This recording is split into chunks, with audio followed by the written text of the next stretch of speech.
माँ भारती को प्रणाम करता हूँ आप सबके, और अपने इस गुरु माता पिता को प्रणाम करता हूँ। बच्चों, बहुत ढेर सारा लाड प्यार और सभी लोगों को सुबह सुबह की हंसी खुशी भरी राम राम।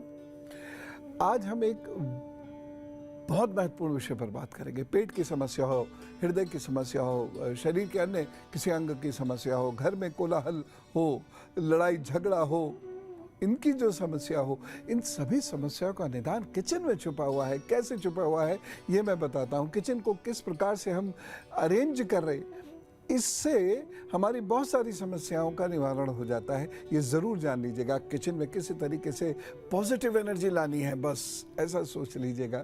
वो कैसे आएगी ये मैं आपको बताऊंगा। और दूसरी चीज़, हम प्रभु श्री राम जी के बारे में, उनके वंश के बारे में एक बहुत महत्वपूर्ण तथ्य जानेंगे, और साथ ही साथ गुरु मंत्र तो रहेगा, राशिफल तो रहेंगे, और आपके ढेर सारे प्रश्न भी रहेंगे।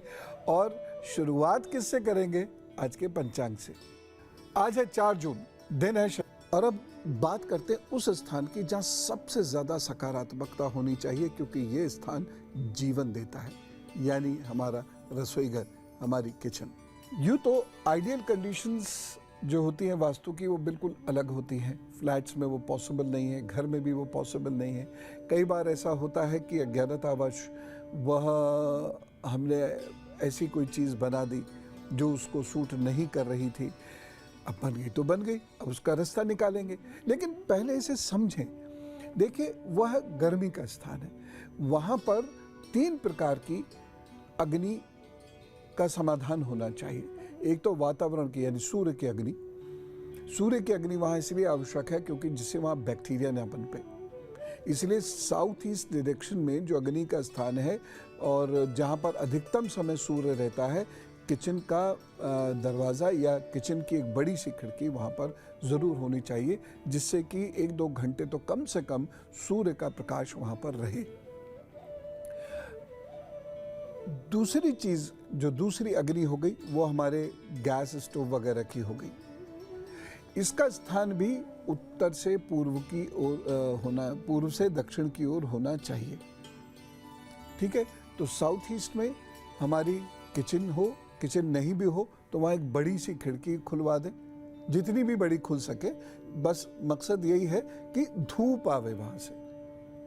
और दूसरा, जो खाना बनाने के लिए गैस स्टोव का हम प्रयोग करते हैं, वह भी हमारा दक्षिण पूर्व में होना चाहिए, जिससे कि हम जब खाना बनाएं तो हमारा मुंह दक्षिण पूर्व में रहे, और खाना पकाएं जो भी हम, उस पर सूर्य की, दिन में तो कम से कम कुछ ना कुछ सूर्य का प्रकाश अवश्य आता रहे। बहुत ना आए, कम आए, आए लेकिन। और तीसरी चीज़ है जठर अग्नि, जिससे भोजन पचता है, जो शरीर की भीतर अग्नि है, जिससे कोई भी भोजन हम डाइजेस्ट करते हैं और वह शरीर में कहीं फैट्स, कहीं कार्बोहाइड्रेट, कहीं प्रोटीन बनकर शरीर को पुष्ट करता है।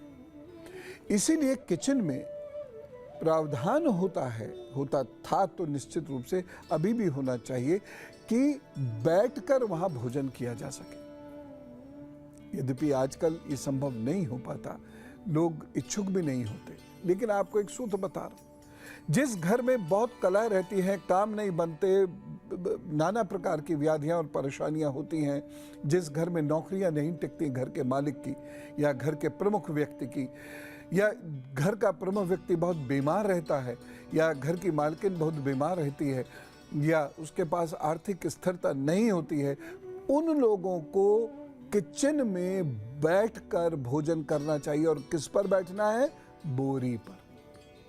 थोड़ी सी चुभेगी शुरू में, हालांकि उसमें भी अब तो बहुत फाइन सुतली आने लगी है, तो वो चुभती नहीं है। उस पर बैठकर, सामने चौकी रखकर, और तब भोजन कीजिए। हाथ पांव बाहर धो के आइए, किचन में भोजन कीजिए। और भोजन करते समय मुंह पूर्व की ओर हो जाए तो क्या कहने, नहीं तो दक्षिण पूर्व में भी हो जाए तो ठीक है। आप कुछ दिनों ऐसा करके देखिए, खास तौर से मंगल और शनिवार को ऐसा करके देखिए, और फिर बताइए घर में सकारात्मकता आने लगी या नहीं। और कुछ दिन का मतलब ये नहीं है 2 दिन किया, एक बार बस पेट पे हाथ फेरा किया, भोजन हो गया और कल सुबह से सब ठीक।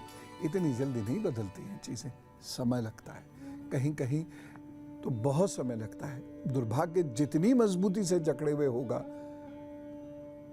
उसे बदलने में उतना ही अधिक मेहनत और समय चाहिए होगा। ये ध्यान रखें।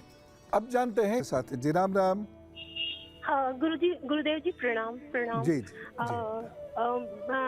मुझे आपसे बात करके बहुत अच्छा लगा और बहुत बढ़िया लग रहा है। गुरुदेव जी, मुझे मेरे बेटे के लिए पूछना है।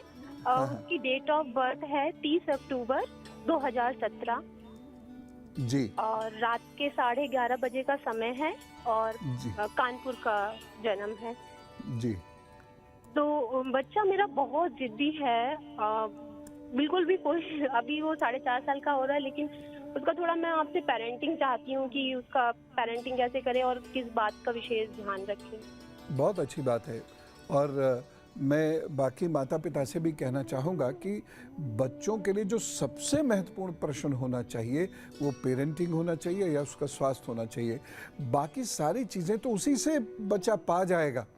और आज वो क्या सूत्र है जो आपके पास नहीं है, जो आपकी कुंडली में नहीं भी लिखा है, वो आप पा सकें, वो सूत्र भी आज मैं बताऊंगा। लेकिन हम लोग बच्चे की जन्म होते ही उसकी शादी, धन, नौकरी, व्यापार, पैसा, यही सब पूछ के रह जाते हैं। तो बहुत बहुत साधुवाद आपको कि आपने पेरेंटिंग के बारे में पूछा। ये बच्चा बहुत भावुक है और भावुक है, साथ ही साथ इसे क्रोध भी ज़्यादा है, इसलिए इसको किसी भी बात के पीछे ये पड़ जाता है तो बहुत ज़िद इसको आ जाती है। देखिए, 2-3 चीज़ें आप इनकी कीजिए। एक तो चांदी के गिलास में इनको जल दिया कीजिए और दूसरा इनको दौड़ाया कीजिए, खेला करेंगे। इनको मोबाइल बिल्कुल मत दीजिएगा, इलेक्ट्रॉनिक गैजेट से दूर रखिएगा, चाहे आपको ही सेक्रीफाइस क्यों ना करना पड़े, लेकिन इनको टेलीविज़न से या बाकी इलेक्ट्रॉनिक गैजेट से थोड़ा सा दूर रखिएगा। कुछ वर्ष तक दूर रखेंगे तो भी चल जाएगा। उसके बाद इसको देर रात तक जागने मत दीजिएगा, जल्दी सुलाना शुरू कर दीजिए और ये खूब भागे, ये कोशिश कीजिएगा खूब भागे, थक जाए एकदम से। और उसके बाद जब ये थक के सोए तो इनके अंगूठे में सरसों के तेल की हल्के हल्के मालिश ज़रूर कर दीजिए। इनके सिरहाने जल भर कर नारियल उस जल में ज़रूर डुबो के रखें। नारियल का जो निचला हिस्सा होता है वो जल में भीगा रहना चाहिए। धीरे धीरे इनकी जिद उससे दूर होने लगेगी। एक चीज़ और, ये बच्चा बहुत ज़्यादा इंटरेक्शन चाहता है। इस बच्चे के पास बहुत सारी कहानियाँ होंगी, आपको भी बहुत सारी कहानियाँ रोज़ सुनाता होगा ये, है ना? तो बच्चे के पास बहुत सारी कहानियाँ होती हैं, वो कहानियाँ सुनिए और उसका जवाब दीजिए, उससे इंटरेक्ट कीजिए, अपने आप इसका गुस्सा शांत हो जाएगा। आप देखिएगा एक 1-1.5 महीने में ही परिवर्तन आना शुरू हो जाएगा। लेकिन ये उपाय तकरीबन 8-10 साल तक चलाते रहिएगा। जो बच्चे बहुत क्रोध और जिद करते हैं उन्हें गरिष्ठ भोजन नहीं देना चाहिए, ख़ास तौर से ऐसा भोजन जिसमें अजीनोमोटो पड़ा हो या सोडियम मोनोज़ाइड पड़ा हो। ये भोजन इनको काफ़ी नुकसान देता है। एक प्रश्न यहाँ अक्सर आता है, हम किचन की बात पे ही आगे बढ़ते हैं, कि मान लीजिए कि अब हमारा किचन साउथ ईस्ट नहीं है तो क्या करें, दक्षिण पूर्व में नहीं है तो क्या करें? चूल्हा रख लीजिए वहाँ पर। अब दूसरी बात ये भी आ सकती है, समस्या ये भी आ सकती है कि चूल्हा भी नहीं रख सकते, फिर क्या करें? ऐसा होता है। तो हम ऐसा कर सकते हैं यहाँ पर कि कोई भी दीपक आदि जलाकर उस स्थान पे कम से कम उतनी देर अवश्य रखें जितनी देर हम भोजन बनाएं। ठीक है? या छोटा चूल्हा रख लें, छोटे चूल्हे पे चाय वगैरह उधर ही बना लिया करें। कहने का अर्थ क्या है कि साउथ ईस्ट के बीच में हमें कुछ ना कुछ अग्नि ज़रूर रखनी है। बस सीधी सीधी बात है, ये आप देख लीजिए और ये आप कर लीजिए, इससे आपको लाभ हो जाएगा और फ़ायदा होगा। किचन के अंदर थोड़ा सा सामान ज़रूर रखना चाहिए। अगर आप पे स्टोर है तो ठीक है, आप स्टोर में ही भंडारण करें, स्टोरेज करें, लेकिन किचन के दक्षिणी हिस्से में जो भी किचन है उसका जो साउथ है, कंपास से देख लीजिएगा, जो भी उसका दक्षिण हिस्सा पड़ रहा है वहाँ पर थोड़ा सा ही सही, दाल चावल के एक एक डिब्बे ही सही, लेकिन वहाँ थोड़ा स्टोरेज कीजिए। या हमने चाय, चीनी, पत्ती ऐसा कुछ चीज़ रख दी, लेकिन वहाँ थोड़ा सा स्टोरेज होना बहुत ज़रूरी है। और किचन की उत्तर दिशा पे हम इलेक्ट्रिसिटी पॉइंट्स ना रखें, और हैं तो उसका उपयोग ना करें। बहुत कठिन काम नहीं है, ये कर सकते हैं। फ्रिज है, ईस्ट वॉल पे ले जाएं, ईस्ट से साउथ के बीच में कोई ना कोई तो स्थान मिलेगा जहाँ पर हम वो फ्रिज ले जा सकते हैं या अवन ले जा सकते हैं। इतना अगर आप कर लेंगे तो आपको लाभ होगा। देखिए, किचन में जो भोजन पकता है, अगर उस भोजन में पूर्व दिशा या दक्षिण दिशा का पुट होता है तो वह शरीर को भारी नहीं करता, रोग नहीं देता, और उसके साथ साथ बच्चों के दिमाग को चैतन्य रखता है। और जिस किचन का उत्तरी हिस्सा खाना पकाने के लिए इस्तेमाल किया जाता है, या उत्तर से जब हम चलते हैं पश्चिम की तरफ, वो हिस्सा अगर खाना पकाने के लिए इस्तेमाल किया जाता है तो वह उचित नहीं है।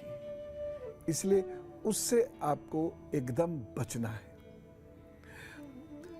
इलेक्ट्रिकल इक्विपमेंट्स हर जगह है, चाहे ओवन की फॉर्म में हो, ग्रिलर की फॉर्म में हो, फ्रिज की फॉर्म में हो। इन इक्विपमेंट्स को उत्तरी वॉल पे मत रखिए, नहीं तो इससे परेशानी होगी। उस घर के लोगों का कंसंट्रेशन अच्छा नहीं होगा, विद्यार्थियों को, उस घर के विद्यार्थियों को कष्ट होगा पढ़ने में, याद नहीं रख पाएंगे चीजों को। तुला, वृश्चिक और धनु राशि का हल बताऊंगा। तुला राशि अच्छे हो जाएंगे। रसोई की बात चल रही थी, 2 कार्य आपको वहां जरूर करने हैं। पहला कार्य, आप रसोई घर के अंदर पूजा का स्थान नहीं बनाएंगे, या वहां पर भगवान के चित्र बिल्कुल नहीं लगाएंगे। ये ध्यान रखिए, बिल्कुल नहीं तो मतलब बिल्कुल नहीं। दूसरी बात, सप्ताह में एक दिन, सोमवार या शुक्रवार दिन अपने आप चुन लीजिएगा, उस दिन वहां पर खीर अवश्य बनेगी। अब जो लोग मीठा नहीं खा सकते हैं उनके लिए फीकी खीर बना दीजिएगा, लेकिन खीर अवश्य बनेगी। और जिस दिन आप खीर बनाएंगे उस दिन गाय, कुत्ते और कौवे को जरूर देंगे। अब कौवा आप कहेंगे खीर नहीं खाता, तो रोटी में थोड़ी सी लपेट कर आप छत पर डाल दीजिएगा। अब कौवा है ही नहीं। अब देखिए, मनुष्य ने ये गलती की है कि वल्चर्स ख़त्म होने लगे हैं, चिड़िया ख़त्म होने लगी हैं, कौवे भी अब बहुत कम मिल रहे हैं। अब नहीं है तो नहीं है। अब कौवा तो मैं कैसे पकड़ा जाएगा इसका उपाय नहीं बता सकता, लेकिन अगर है तो पहले ये कार्य आप ज़रूर कर लीजिएगा, ये खीर वाला। ठीक है, तो ये दोनों उपाय करने के उपरांत आप देखेंगे कि घर में सुख शांति आने लगी है, और उसके साथ साथ घर के जो विद्यार्थी हैं, बच्चे हैं, जो अभी स्टूडेंट्स हैं, उन लोगों को सफलता बेहतर मिलने लगेगी। तो ये कार्य आप अवश्य करेंगे और मुझे पूरी उम्मीद है इससे लाभ होगा। एक बात और मैं बताऊंगा कि घर में रात में खाने के जूठे बर्तन किचन में कभी मत छोड़ना। मकर, कुंभ और मीन राशि का हल बता देता। हाँ बोलिए, अब आप बताइए। वो जी, मेरी सिर्फ एक ही प्रॉब्लम है, और वो ये है कि मैं अपने रोजगार को लेके बहुत प्रॉब्लम में हूँ, और क्योंकि ये मेरा बार बार जो है उसमें डिस्टर्ब होता है, और परमानेंट कोई मतलब उसका वो नहीं है हिसाब किताब के लिए, रोजगार के लिए। आप एक तो चीज़ है कि अग्नि से जुड़ी हुई चीज़ों का काम करें या केमिकल से जुड़ी हुई चीज़ों का काम करें। दूसरा, किसी भी चीज़ में, जैसे यूं तो आपके किस्मत में कपड़े का योग भी आ रहा है, कपड़े से संबंधित काम करने का, तो रंगीन कपड़ों का काम करें, कपड़े रंगने का काम भी आप उसमें कर सकते हैं, अच्छा रहेगा। ठीक है। दूसरी चीज़ क्या करें, आप अपने घर पर थोड़ा सा ध्यान दें। आपके घर का पिछला हिस्सा या छत का हिस्सा अभी टूटा हुआ है कुछ, या आधा बना छूट गया होगा। कोशिश ये करें कि उसे ठीक कर लें। अगर करवा सकते हैं तो उसे ठीक करवा लें, और नहीं करवा सकते हैं तो वहाँ पर पानी इकट्ठा ना होने दें और तुलसी के पौधे लगा दें 4-5, ठीक है, तो उससे उसका निवारण हो जाएगा। क्योंकि कई बार ऐसा होता है कि हमारे अधिकार में नहीं उसे ठीक कराना, या कई बार ऐसा होता है हमारे पास धन नहीं है उसे ठीक कराना, छोटी वाली, और उसका दान जरूर कर दिया गया। हम प्रभु श्री राम के बारे में बहुत कम जानते हैं, मानते बहुत हैं। भारत में कौन ऐसा है, किसी भी धर्म जाति का व्यक्ति हो, वह प्रभु श्री राम के बारे में जानते हैं, लेकिन कुछ गहराई से जानना जरूरी है। प्रभु श्री राम का वंश क्या था, ये जानना तो बहुत जरूरी है, बोलो है कि नहीं? आइए आज मैं आपको इसी बारे में बताता हूँ। ये जानकारी काम की है, नोट कर लीजिएगा और अपने लोगों को भी बताइएगा। बालकांड, श्लोक 59 से 72। गुरु वशिष्ठ राम जी के कुल का वर्णन कर रहे हैं। वो बताते हैं ब्रह्मा जी से मरीच का जन्म हुआ, मरीच के पुत्र हुए कश्यप, कश्यप के पुत्र हुए विवस्वान, और विवस्वान के पुत्र हुए वैवस्वत मनु। वैवस्वत मनु के समय ही जल प्रलय हुई थी। वैवस्वत मनु के 10 पुत्र हुए, जिसमें से एक पुत्र का नाम था इक्ष्वाकु। ये इक्ष्वाकु कुल जो था बड़े वीर प्रतापी तपस्वी राजाओं का कुल था, और अयोध्या इनकी राजधानी थी, कौशल इनका प्रदेश था। तो इक्ष्वाकु कुल की स्थापना यहां से हुई। इक्ष्वाकु के पुत्र हुए कुक्षी, कुक्षी के पुत्र का नाम था विकुक्षी, विकुक्षी के पुत्र हुए बाण, और बाण के पुत्र हुए अनर्ण्य, अनर्ण्य के पुत्र हुए पृथु, और पृथु से जन्म होता है त्रिशंकु का। त्रिशंकु के पुत्र हुए धुंधुमार, धुंधुमार के पुत्र का नाम था युवनाश्व, उनके पुत्र हुए मांधाता, और मांधाता से सुसंधि का जन्म होता है। सुसंधि के पुनः 2 पुत्र होते हैं, ध्रुवसंधि और प्रसेनजित। ध्रुवसंधि के पुत्र होते हैं भरत, जिनको कौन नहीं जानता, और भरत के पुत्र हुए असित, असित के ही पुत्र हुए सगर, राजा सगर, जिनके बारे में आपने सुना होगा, बड़े प्रतापी राजा थे। और सगर के पुत्र का नाम था असमंज, असमंज के पुत्र होते अंशुमान, और उनके पुत्र होते हैं दिलीप, राजा दिलीप। राजा दिलीप कितने प्रतापी राजा हैं, और उनके पुत्र हुए हैं भगीरथ, जो भगीरथ को धरती पर लेके आए थे। भगीरथी नाम उन्हीं का पड़ा है। गोमुख से असल में भगीरथी निकलती है, गंगा नहीं निकलती है। भगीरथी के पुत्र हुए कुकुत्स, और इनके पुत्र होते हैं रघु। रघु, रघुकुल रीत सदा चली आई, प्राण जाए पर वचन न जाई, वही रघु। ये बड़े तेजस्वी और पराक्रमी थे। रघु के आगे फिर वंश और बढ़ता है, इनके वंश में ही राम आते हैं, इसलिए उनको रघुकुल भी कहा जाता है, रघुवंश भी कहा जाता है। रघुवंश के पुत्र हुए प्रबुद्ध, और उनके पुत्र हुए शंखर, और शंखर के पुत्र हुए सुदर्शन। सुदर्शन के पुत्र का नाम है अग्निवर्ण, अग्निवर्ण के पुत्र होते हैं शीघ्र, और शीघ्र के पुत्र हुए मरु, मरु के पुत्र हुए पिशुक्षुक, और पिशुक्षुक के पुत्र हुए अम्बरीश, अम्बरीश के पुत्र का नाम था नहुष, नहुष के पुत्र हुए ययाति, और ययाति के पुत्र हुए नाभाग, नाभाग के पुत्र का नाम था अज, और अज के पुत्र हैं दशरथ जी। दशरथ जी के फिर 4 पुत्र होते हैं, राम जी, भरत जी, लक्ष्मण जी और शत्रुघ्न जी। यह है श्री राम जी का वंश, जिसका ज्ञान हम सब लोगों को होना चाहिए। प्रभु श्री राम के बारे में भी बहुत सारी बातें जानेंगे, धीरे धीरे जानेंगे। बस आप रोज सुबह जुड़ जाया कीजिए, और अपने लोगों को भी बोलिएगा, अपनी जान पहचान वाले लोगों को बोलिएगा कि वो 750 पर जुड़ जाया करें। बहुत सारी बातें हम लोग करेंगे जो हमारे जीवन के बहुत काम आएंगी। ऐसी अब एक और बात है, गुरु मंत्र में